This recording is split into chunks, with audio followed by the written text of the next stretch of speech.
নমস্কার বন্ধুরা, আমার চ্যানেলে আপনাদের স্বাগত জানাই। আজকে আমি আপনাদের বানিয়ে দেখাবো নিরামিষ লাউয়ের কোপ্তা কারি। তার জন্য আমি একটা ছোট লাউ নিয়েছিলাম।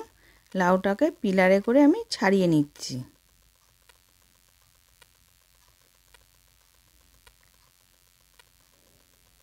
এবার পিলারে করে খোলাটা ছাড়িয়ে নিয়েছি।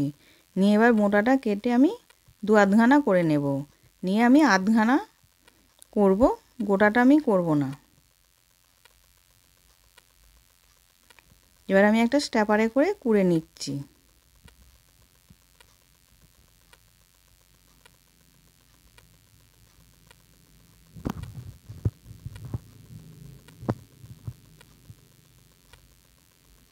এবার কোড়া হয়ে গেছে। এবার আমি হাতে করে চিপে জলটাকে ঝরিয়ে নেব।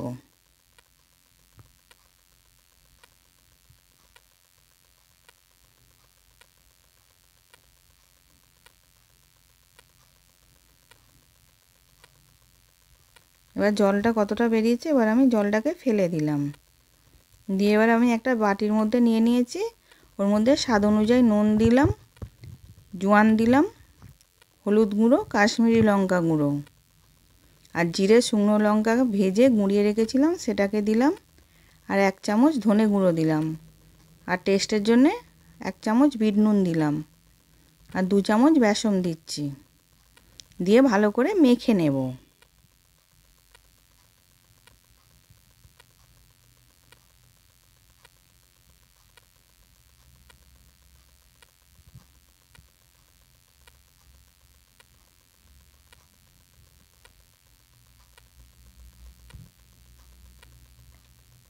এবার আরও 2 চামচ বেসন দিলাম।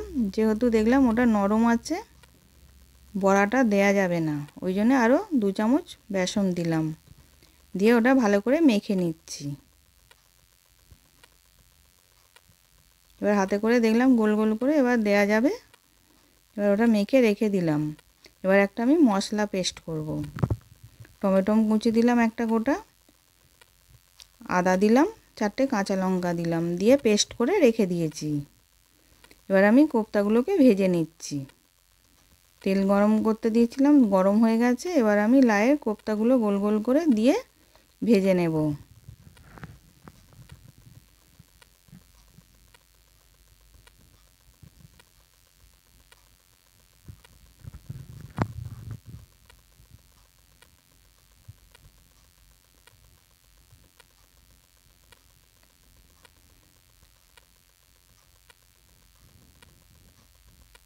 এবার এক দিকটা হয়ে গেছে, আর এক দিকটা আমি উল্টে দিলাম।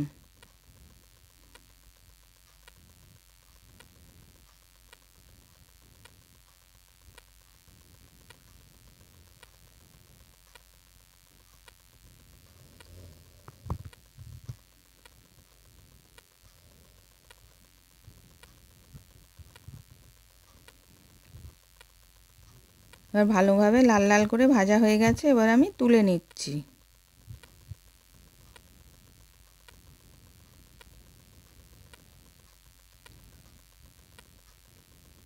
এবার কড়া থেকে অতটা তেল দেব না, তেলটা তুলে রেখে দিয়েছি।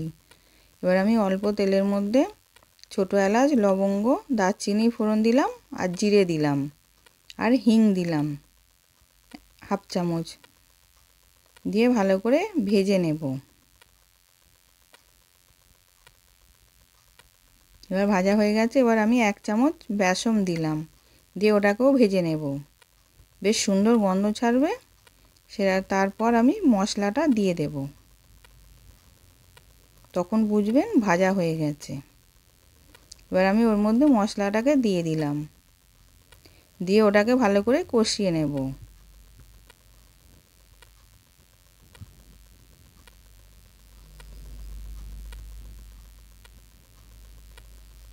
ওর মধ্যে হলুদ গুঁড়ো দিলাম, কাশ্মীরি লঙ্কা গুঁড়ো দিলাম, ধনে গুঁড়ো দিলাম, স্বাদ অনুযায়ী নুন দিলাম, 1/2 চামচ চিনি দিলাম টেস্টের জন্যে। দিয়ে ওটাকেও ভালো করে কষিয়ে নেব তেল ছাড়া পর্যন্ত।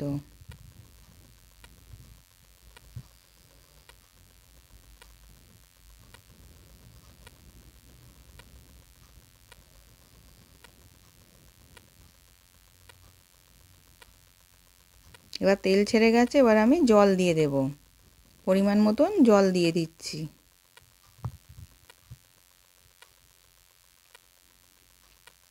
এবার গ্রেভিটা ফুটে গেলে তারপর আমি কোপ্তাগুলোকে দিয়ে দেব।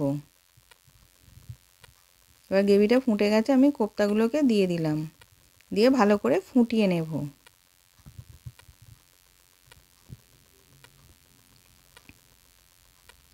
এবার ভালো মতন ফুটে গেছে, নামাবার আগে গরম মশলা দিলাম 1/2 চামচ, আর কেশরি মেথিকে ভেজে গুঁড়িয়ে দিলাম, আর ধনেপাতা দিলাম, দিয়ে ভালো করে মিশিয়ে নামিয়ে নেব।